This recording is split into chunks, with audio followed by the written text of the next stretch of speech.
तो since student हमने Jacobi method देख लिया और जैकोबी मेथड को किस तरह से अप्लाई करते हैं वो मेथड समझ लिया कि किस तरह से एप्लीकेबल है एक सिस्टम ऑफ लीनियर इक्वेशन को iteratively Gauss Jacobi method solve कर लेते हैं। Now student Gauss saddle method हम लोग डिस्कस करने जाने गॉस सेडल मेथड है क्या और डिफरेंस क्या है Gauss Jacobi and Gauss Seidel में।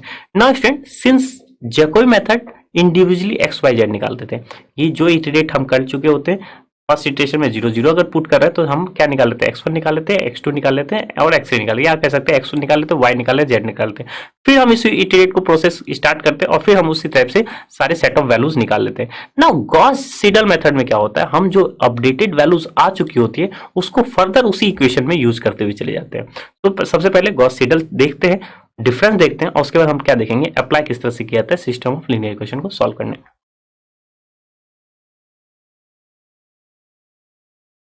तो गॉस सीडल मेथड ये भी क्या है, एक इटरेटिव मेथड है।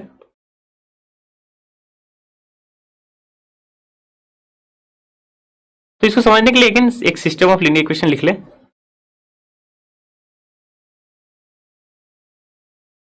तो सपोज हमारे लिए एक सिस्टम ऑफ लीनियर इक्वेशन है, 3 इक्वेशन है, 3 अननोन्स है।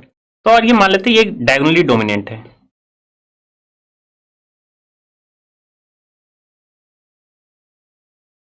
तो दैट मीन्स एक्स का कोफिशिएंट फर्स्ट इक्वेशन से निकाल लेंगे, वाई की वैल्यू सेकंड इक्वेशन से एंड जेड की वैल्यू हम थर्ड इक्वेशन से लिख सकते हैं, तो जिस तरह से गॉस जैकोबी में करते थे। तो अगर एक्स की वैल्यू हम लिख ले तो क्या हो जाएगी,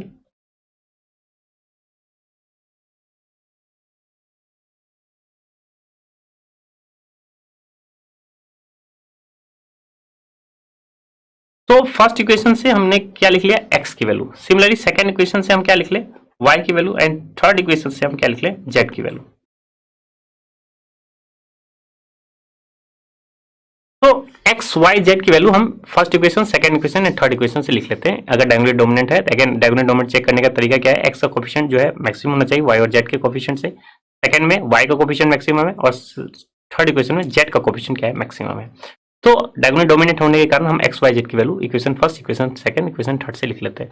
नाउ जिस तरह से फर्स्ट इटरेट करते हैं हम लोग गॉस जैकोबी का वही यूटिलाइज यहाँ करते हैं, जो इनिशियल वैल्यूज है उसको लिख लेते हैं। तो अगेन स्टूडेंट इसको अगर इसी सिंपली इक्वेशन को के फॉर्म में लिख सकते हैं।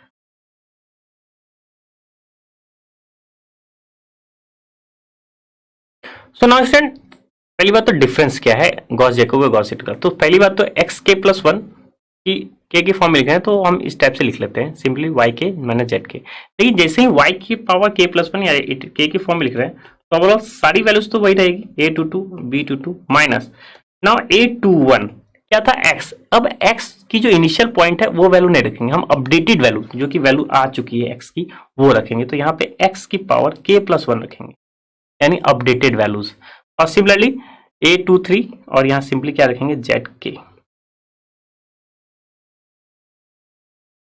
तो जो वैल्यूज इटरेशन से X not Y not Z not की वैल्यू रख ले, वाई नॉट जेड नॉट की वैल्यू यूज करके हम अपडेटेड वैल्यू ऑफ एक्स लिख लेते हैं और अपडेटेड वैल्यू एक्स को क्या करते हैं यूटिलाइज करते हैं वाई को निकालने के लिए। सिमिलरली जेड के प्लस वन क्या हो जाएगा आपके पास अगर दिख रहा है तो क्या हो जाएगा वो a over three three b three minus a three one one again updated value of x तो that means k plus one and updated values of y तो that means y k plus one.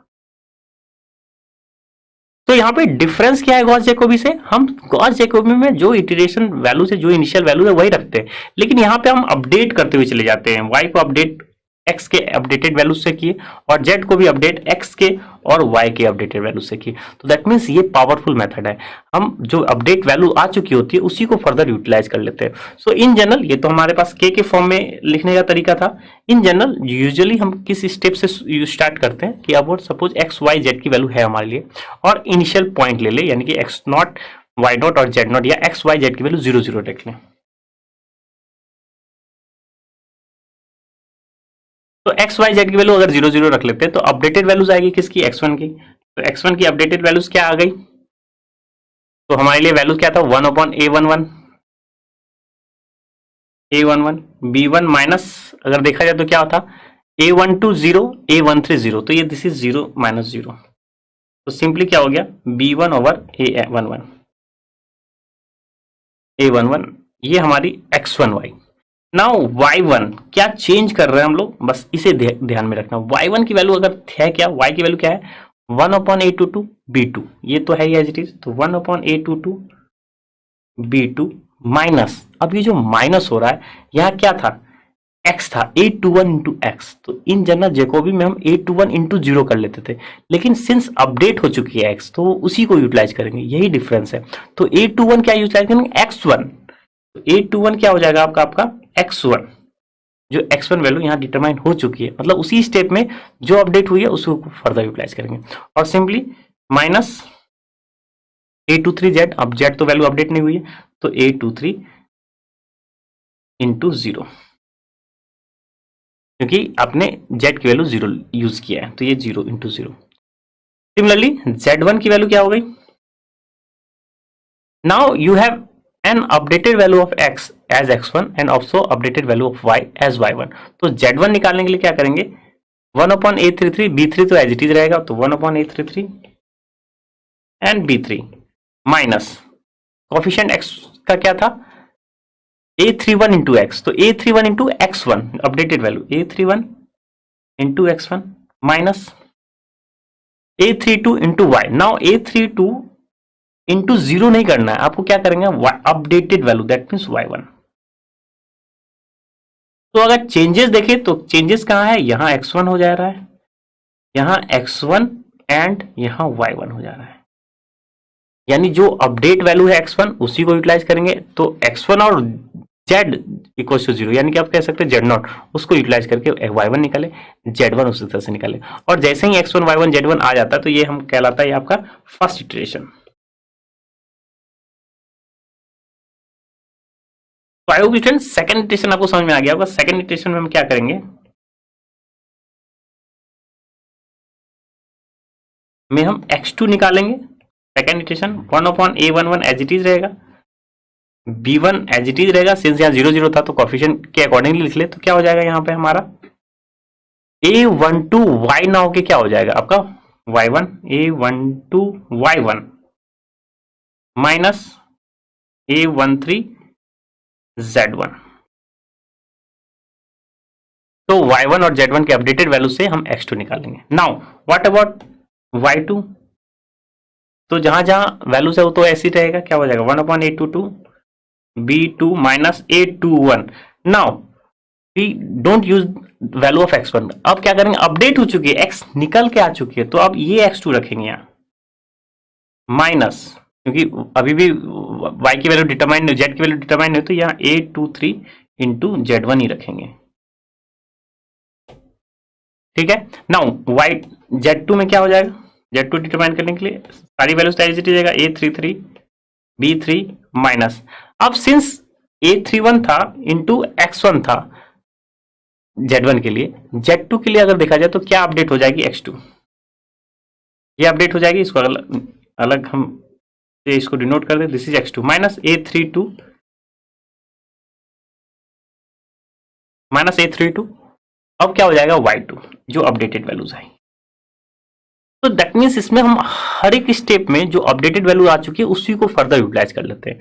हम set of equations तो 0 0 ही रहता है, लेकिन हम values change करने के लिए, वैल्यूज गॉस सीडल को यूज करने के लिए जो जो अपडेटेड हो चुकी होती है उसी को हम फर्दर यूटिलाइज कर लेते हैं। तो जिस तरह से जैसे यहाँ x1 डिटरमाइन हो चुकी थी, तो इसलिए अब x0 नहीं रखेंगे, यहाँ x1 रख लिया।